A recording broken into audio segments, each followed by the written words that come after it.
안녕하세요. 큐티 가이드 시작하겠습니다. 1번입니다.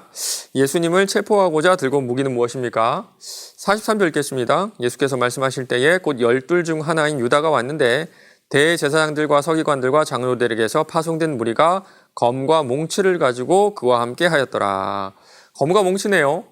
그런데 몽치는 우리가 쓰지 않는 말이죠. 그래서 사전 찾아보니까요. 곤봉이라고 해요. 곤봉. 그리고 세번역 성경은 몽둥이라고 하네요. 오늘 말로 하자면요. 덩치가 큰 어떤 깡패들을 동원했고요. 그 손에 검과 몽둥이를 들려보냈습니다. 그런데 누가 그랬다 그러죠? 대제사장들, 서기관들, 장로들. 로마에게는 꼼짝도 못했으면서 힘이 없는 예수님에게는 깡패들을 동원해서 이렇게 검과 몽둥이를 가지고 예수님을 찾아가게 했던 거예요. 2번입니다. 체포하는 무리에게 예수님 무엇이라고 말씀하십니까? 48절 49절입니다. 예수께서 무리에게 말씀하여 이르시되 너희가 강도를 잡는 것 같이 검과 몽치를 가지고 나를 잡으러 나왔느냐? 내가 날마다 너희와 함께 성전에 있으면서 가르쳤으되 너희가 나를 잡지 아니하였도다. 그러나 이는 성경을 이루려 함이니라 하시더라.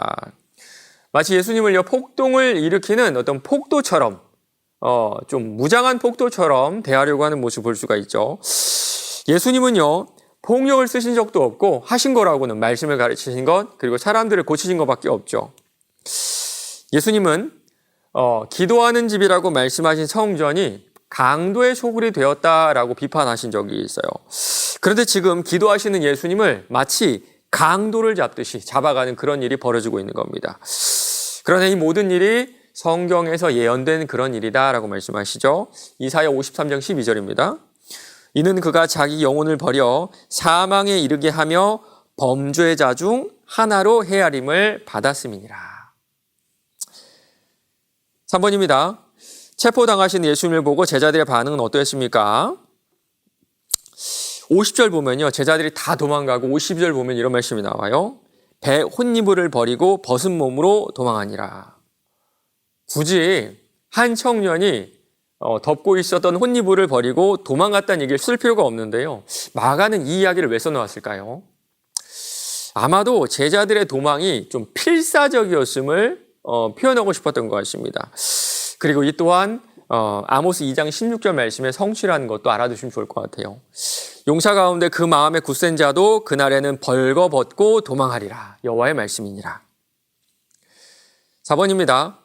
예수님을 체포하러 온 무리에게까지 저항했던 제자들이 왜 갑자기 예수님을 버리고 도망했는지 묵상해 봅시다. 맞아요. 좀 이상하죠.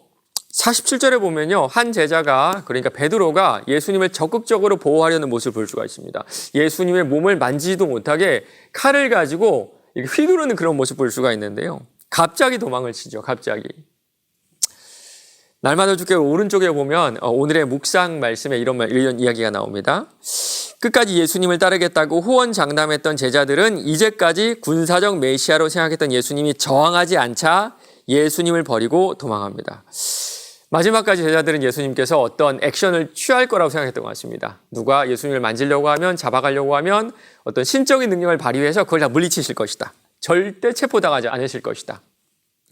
그러나 무기력하게 체포당하는 그 순간 절대적이었던 희망이 다 사라지고 도망칠 수밖에 없었던 거예요.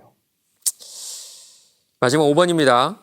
끝까지 제자들은 예수님을 군사적 메시아로 생각했습니다. 하지만 예수님께서는 군사적 메시아로 반응하시지 않자 바로 예수님을 버리고 도망했습니다. 나는 예수님을 어떻게 생각하고 있는지 솔직하게 적어보고 만약 내가 제자들이었다면 어떻게 행동했을지와 말씀이 원하는 모습은 어떤 모습인지 생각해 봅시다. 우리에게 삼위 하나님 어떤 분일까요? 복을 주시는 분, 물질의 복을 주시는 분, 혹은 또 건강의 복을 주시는 분, 그리고 우리를 천국으로 보내주시는 분. 뭐든지 우리가 알고 또 바라는 하나님, 우리에게 좋은 것을 주시는 그런 하나님이 아닐까요? 물론 하나님 그런 분 맞습니다. 우리에게 복을 주시기 원하고 우리에게 좋은 것들, 유익을 주기 원하시는 분이 우리 하나님이세요. 그러나 이 또한 우리 하나님의 여러 모습 중에 하나라는 것을 꼭 기억하셨으면 좋겠습니다. 그렇다면 성경에서 당신을 충만히 보여주시는 하나님은 도대체 어떤 분일까요? 우리의 바람에서도 아니라 우리의 상상 속에서도 아니라 성경에서 자신을 충만히 보여주시는 그 하나님을 우린 알아야 됩니다.